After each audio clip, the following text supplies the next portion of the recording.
Time now for our financial focus, and of course, analyst Steve Budin is here. Got a lot on our plate today. Yeah. Big issues here. The first is this computer virus. It's sort of happening around the world. What is going on with this? Yeah, it's a great wake-up call for even us as regular citizens and consumers. This WannaCry virus has been going out around the world, and they're trying to extort people that if you don't pay up, they will basically wipe out your computer. Yeah, they call this ransomware. Right, it's called ransomware. Now, as individuals, we should certainly protect ourselves. There's a lot of things you can do with your computer. Number one, you should always have the updated antivirus software. You should always have legitimate software. So if you have an operating system, Apple or Windows or whatnot, a lot of folks will buy, they may not know it, they buy pirated software that you cannot update. So every once in a while on your computer you'll see an update is available. Do that as quickly as possible. Yeah, or sometimes I might borrow it from a friend, maybe. I know right? somebody who did that. Not the wisest thing to do when you have these updates that have security issues involved. Okay, moving on.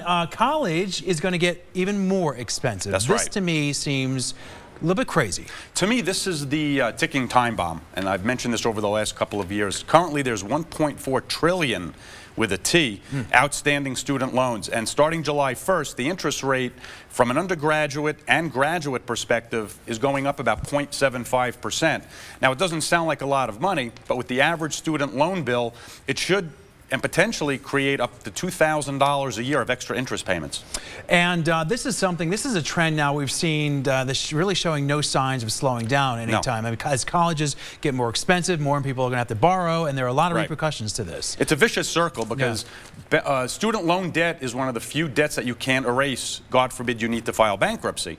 So a lot of graduates leave school. They're burdened with this debt. They can't find jobs to service the debt, and there's really no way out. And my concern is over the next few years, this is going to hit a crisis situation. Yeah, well, sometimes millennials get a bad rap saying, oh, they're still living at home, but you know what? They can't afford to pay rent or put a down payment on a mortgage because these student loans are choking them. Well, like you said, some of these student loan balances are mortgages. When you're sitting with $75,000, $100,000, $150,000 of student loan debt, that's a mortgage.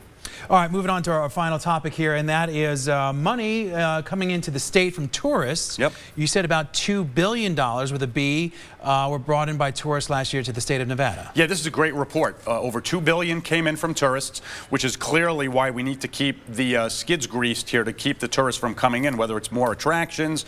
But I bring this one up too. I was driving back from Arizona recently, and I noticed that the I-11 corridor is just beginning to be built. Our congressional delegation really needs to widen I-15, needs to fast-track this I-11 just to keep the folks coming, because you drive back to California on a Sunday, it's really difficult to do. And you're saying this is again further evidence to encourage the local political leaders to sort of keep that momentum going in the right direction. I mean, the tourists are the lifeblood here, and the easier we make it for them to get here, the more profitable it is for all of us. And the lower our taxes stay, right? We love that. All right, Steve Budin, thanks for always for your time. Appreciate it. Dana. All right.